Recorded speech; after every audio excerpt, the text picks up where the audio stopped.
సందర్భోచితంగా రాజకీయ నాయకుల నినాదాలు మారడం సహజమే అయినా కీలక నాయకులు ఆ తరహా వ్యాఖ్యలు చేయడం ఆషమాషి ఏం కాదు.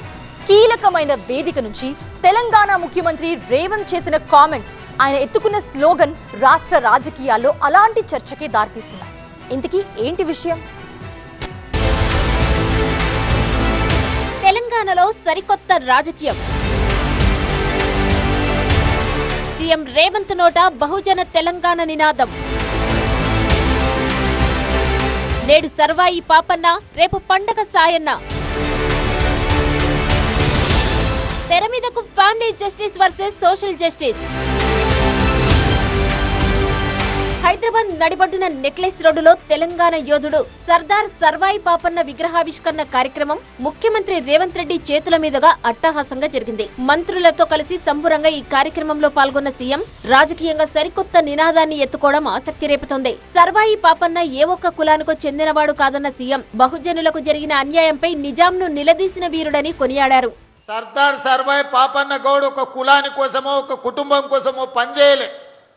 బహుజనులందరినీ కూడగట్టుకొని బహుజనులతోని దండయాత్ర చేసి గోల్కొండ కిలా మీద జెండా ఎగరేసి బహుజనుల సమాజాన్ని స్థాపించిన వీరుడు. అయితే రేవంత్ ఇచ్చిన ఈ బహుజన తెలంగాణ నినాదమే ఇప్పుడు రాజకీయంగా చర్చనీయాంశమవుతోంది. ఇంతటితో ఆగని సీఎం గౌడనుల కోసం సర్దార్ సర్వాయి పాపన్న విగ్రహం ఏర్పాటు చేసినట్టే ముదిరాజుల ఆరాధ్య దైవమైన పండుగ సాయన్న జయంతిని కూడా అధికారికంగా నిర్వహిస్తామని చెప్పడం ఆ వర్గంలో సంతోషాన్ని, రాజకీయ వర్గాల్లో ఒక్కింత ఆశ్చర్యాన్ని నింపింది. తెలంగాణ రాష్ట్రంలో ముదిరాజుల గురించి నేను చెప్పాల్సిన పని లేదు. వాళ్ళ ఆరాధ్య దైవం పండుగ సాయన్న. పండుగ సాయన్న పౌరుషం, పోరాటం పాలమూరు జిల్లాలో ప్రతి ఒక్కరికి తెలుసు. అక్టోబర్ 22 పండుగ సాయన్న జయంతిని కూడా ప్రభుత్వం అధికారికంగా నిర్వహిస్తుందని మా ముదిరాజ్ సోదరులకు కూడా మాట ఇవ్వడమే కాకుండా ప్రభుత్వం వైపు నుంచి బీసీ సంక్షేమ శాఖ మంత్రిగా పొన్నం ప్రభాకర్ గారిని ఆ బాధ్యత కూడా నిర్వహించమని నేను వారికి సూచన చేస్తున్నా. బడుగుల అభ్యున్నతి కోసం కృషి చేసిన సర్వాయి పాపన్న విగ్రహావిష్కరణ వేదికగా బీసీలో కీలక వర్గమైన ముదిరాజులను మెప్పిస్తూ సీఎం చేసిన కామెంట్స్ కాకపుట్టిస్తున్నాయి. బీసీలకు వెన్నుదన్నుగా ఉంటామన్న సీఎం రేవంత్ వెనుకబడిన వర్గాల కోసం తామిచ్చే ప్రయారిటీ ఏంటో చెప్పుకునే ప్రయత్నం చేశారనే అభిప్రాయం వ్యక్తమవుతుంది. ఇప్పటికే చాకలి ఐలమ్మ విగ్రహం సహా పలువురు ప్రముఖుల విగ్రహాలు రేవంత్ సీఎం అయ్యాకే కొలువుదీరాయి. ఇలాంటి పరిస్థితుల్లో మరోసారి ఆయన బహుజన నినాదం ఎత్తుకోవడం పొలిటికల్ గా గుసగుసలకు కారణమవుతోంది.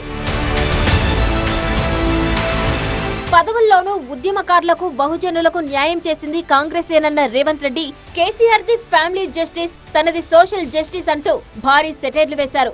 కేసీఆర్ సీఎం అయితే ఆయన కుటుంబ సభ్యులకు ఫామ్ హౌస్లు వచ్చాయని, తాను సీఎం అయితే పేదలకు ఇందిరమ్మ ఇండ్లు వస్తున్నాయని తెలిపారు.